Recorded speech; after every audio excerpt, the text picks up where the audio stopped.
once they meet other ones on the week prediction संस्कार आपलं सर्वेक्षण कव्हर करीत आहे.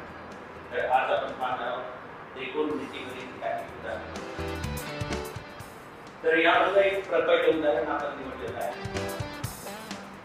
जमिनीवरील एका ठिकाणावरून टेकडीवरील मनोऱ्याच्या माथ्याचा व पायथ्याचा उन्नत कोन अनुक्रमे 45 अंश व 30 अंश आहे.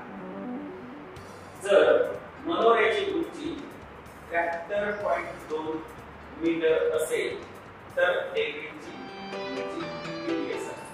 तर आता आपण हे उदाहरण सोडवू. आता यामध्ये दोन त्याच्या सुरुवातीला आपण एक फिगर काढूया. ही टेकडीवर तयार केलेला मनोरा आणि या टेकडीच्या माथ्याकडे तसंच मनोऱ्याच्या माथ्याकडे किंवा मनोऱ्याच्या पायथ्याकडे या ठिकाणी एक व्यक्ती उभा आहे आणि तो पाहत आहे. त्यावेळी मनोऱ्याच्या माथ्याकडे पाहत असताना झालेला जो उन्नत कोन आहे तो 45 अंश आहे. 45 अंश आणि मनोऱ्याच्या पायथ्याकडे पाहत असताना झालेला जो उन्नत कोन आहे तो 30 अंश.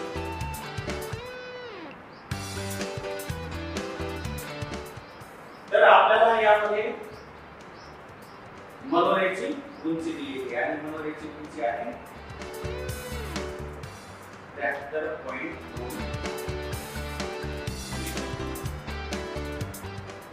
आता 73.2 मीटर ही उंची दिलेली, परंतु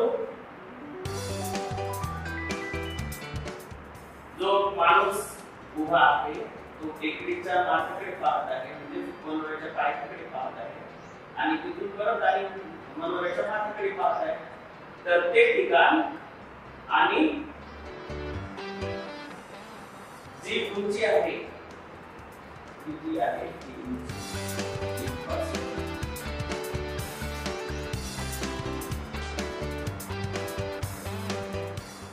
ही उंची किती उंची आहे ती दिलेली आहे, परंतु आपल्याला मनोऱ्याची उंची दिलेली आहे. मग आता आपण काय करू की मनोऱ्यापासून आपण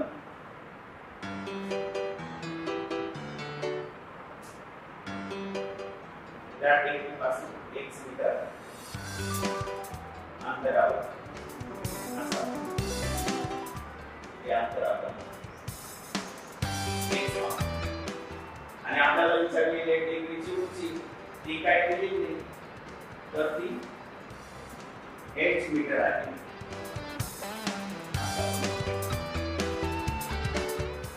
मग आता आपल्याला या त्रिकोणाचे दोन्ही जे कर्ण आहेत ते काय दिलेले नाही, परंतु त्यांचे अँगल्स आपल्याला दिलेले आहेत. समोरची बाजू संपूर्ण काय दिलेली नाही, मनोऱ्याची उंची दिलेली, ही मनोऱ्याची उंची दिलेली, पण या टेकडीची उंची काय आपल्याला दिलेली नाही.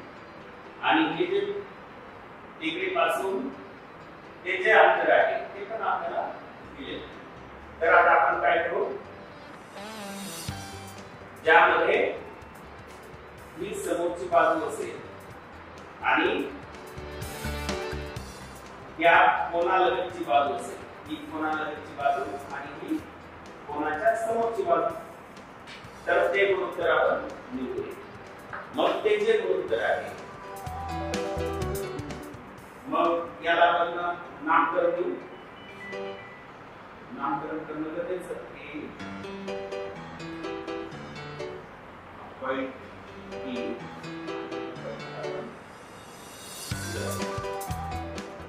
मग जर आपण उत्तर गुणोत्तर घ्यायचं मग यामध्ये नगरची बाजू आली पाहिजे आणि समोरची बाजू आली पाहिजे.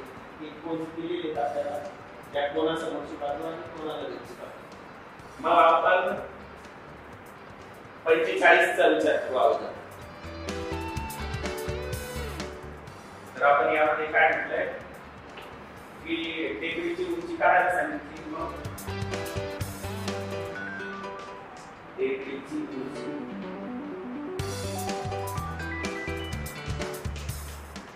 h मीटर आहे.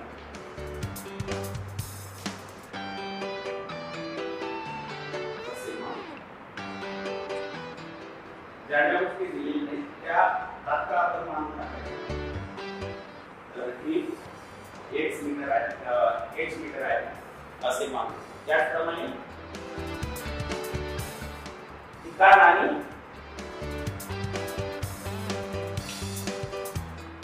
ठिकाण निरीक्षणाचे ठिकाण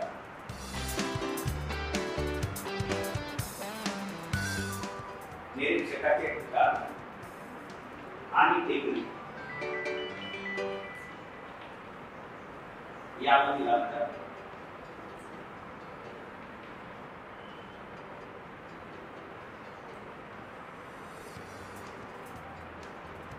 x मीटर आहे असे म्हणू.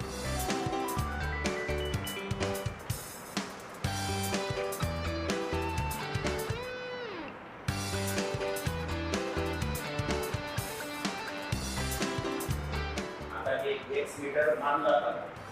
45 अंशाचा कोन पण आपल्याला दिलेला आहे. तर आता यामधून आता समोरची बाजू आणि लगतची बाजू या संदर्भाने आपल्याला विचार करायचा. मग कोणतं गुणोत्तर असेल त्यामध्ये समोरची बाजू आणि लगतची बाजू दिलेली आहे ते गुणोत्तर आपण पाहू. म्हणजेच सुरुवातीस आपण tan c tan 45 बरोबर. मग आता 45 चा tan गुणोत्तर घ्यायचा आपल्याला. आणि tan गुणोत्तर काय? कोनासमोरची बाजू भागिले लगतची बाजू. मग कोनासमोरची बाजू मनोरा आणि टेकडी मिळून मग कोनासमोरची बाजू h प्लस 73.2 आणि कोनालगतची बाजू x. मग 45 चा tan आता 45 tan 45 एक 45 चा tan बरोबर 1 अधिक 73.2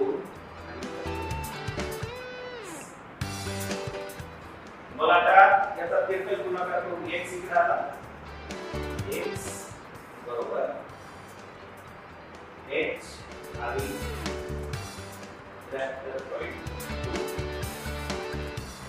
याला आपण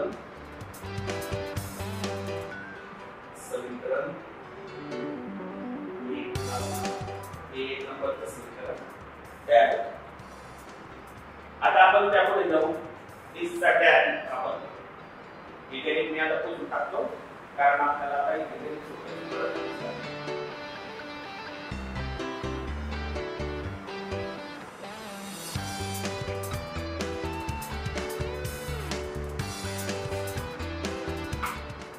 तर आता 45 चा tan घेतला आपण आणि ते समीकरण आलं x बरोबर h आणि 73.2. आता आपण 30 चा tan घेऊ. मग tan 30 डिग्री बरोबर tan 30 डिग्री. आता हा कोन 30 अंशाचा कोन घेतला. 30 अंशाच्या कोनाच्या समोरची बाजू ही कोनासमोरची बाजू झाली. या ठिकाणी आपण d नाव चुकायला पाहिजे. p आणि d हे अंतर जे अंतर आपण मानलेलं आहे h म्हणजे कोनासमोरची बाजू h आणि भागिले कोनालगतची बाजू म्हणजे ही x.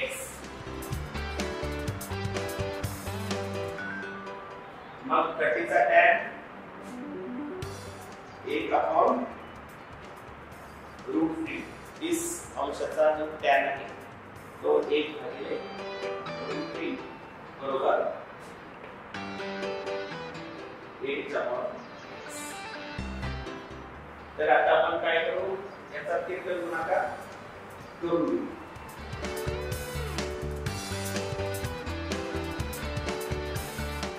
मग तिरकस एकच गुणाकार x इकडे जाईल 1 गुणिले x x झाला आणि √3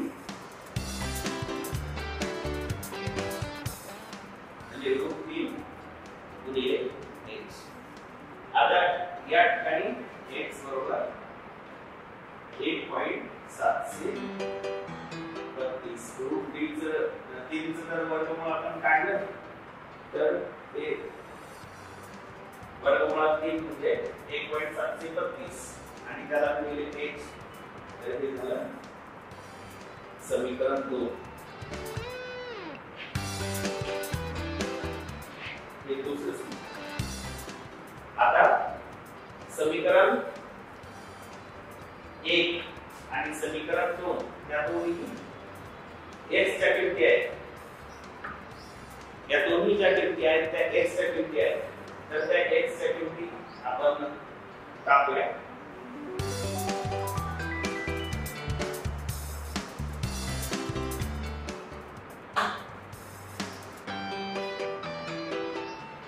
समीकरण 1 व समीकरण 2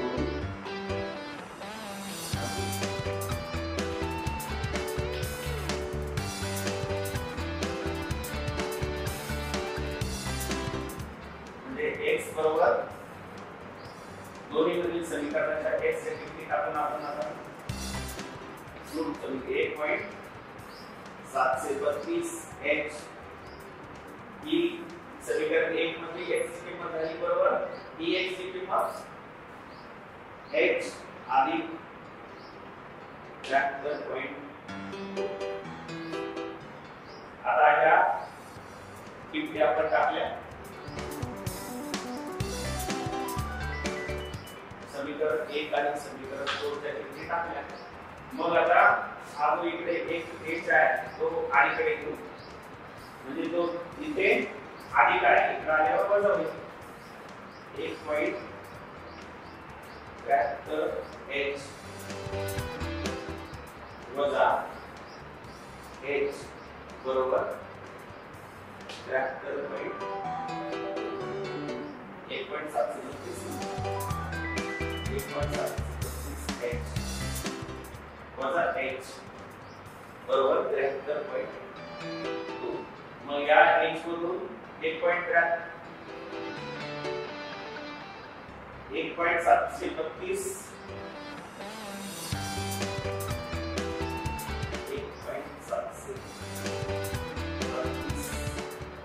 1.732h वजा 1h बरोबर 73.2. मग आता यामधून 1 गेला 0.732h बरोबर 73. यामध्ये काय आलं 0.732h बरोबर 73.2. मग आता h ला जे गुणिले आहे ते आपण पलीकडे घेऊन जाऊ. h बरोबर पलीकडे गेल्यावर ते भागिले घेऊन 73.2 आणि याला छेद 0.7. आता याला आपण 100 ने गुणलं दोन्हीला जर आपण 100 ने गुणलं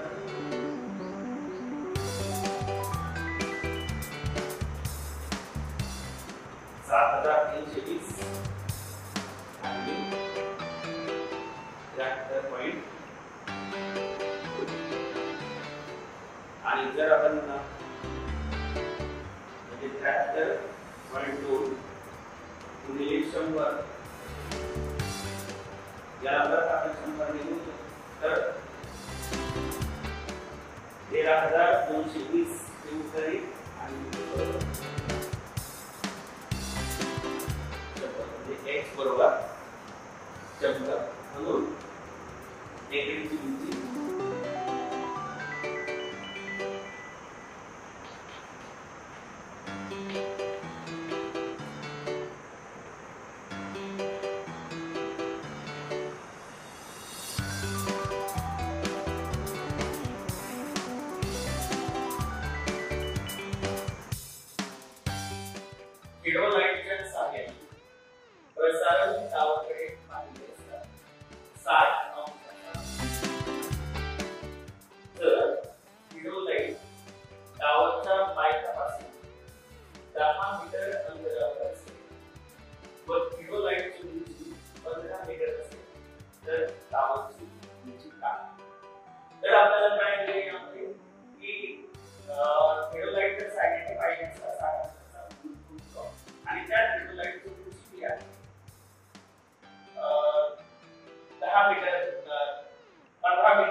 किती असेल.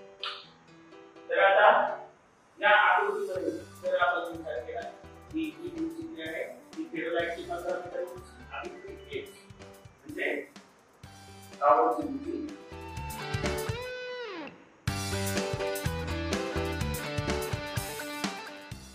बरोबर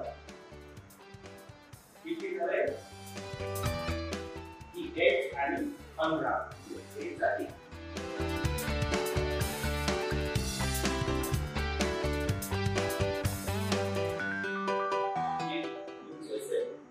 आणि फेरोलाइटच्या साइडने प्रसारण टॉवरकडे पाहिजे असता तुम्हाला कोण 60 अंश या ठिकाणी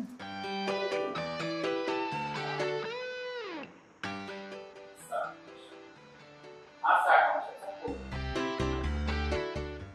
मग आता आपल्याला एक असं गुणोत्तर निवडायचं आहे की ज्या गुणोत्तरामध्ये ही दिलेली जी बाजू आहे ती बाजू आणि विचारलेली बाजू आपल्याला तर त्यासाठी असं जे गुणोत्तर आहे लगतची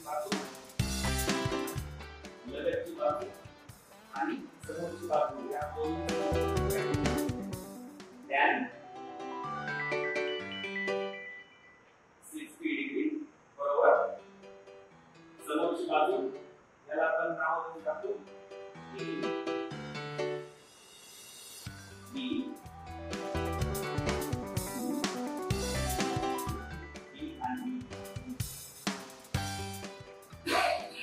तर आता यामध्ये आता टॉवरची उंची आपल्याला काढायची म्हणून tan 60 हा जो tan 60 आहे त्याच्या समोरची बाजू आहे h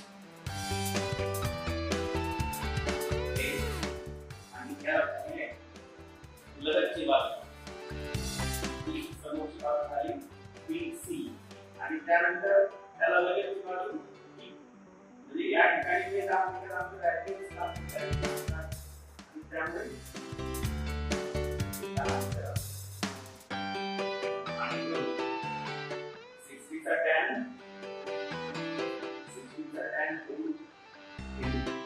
बरोबर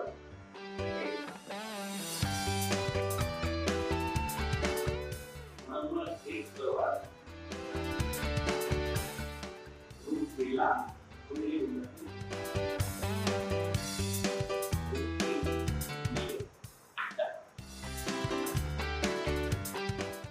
मग आता रूट 3 ची किंमत आपल्याला माहित आहे रूट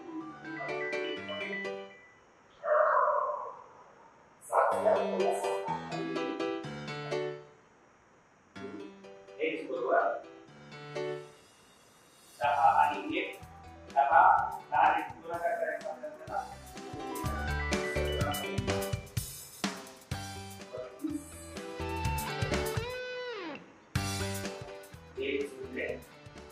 फेरोलाइट पासून मग आता फेरोलाइट पासून आली 17.32 परंतु टॉवरची उंची काय टॉवरची उंची बरोबर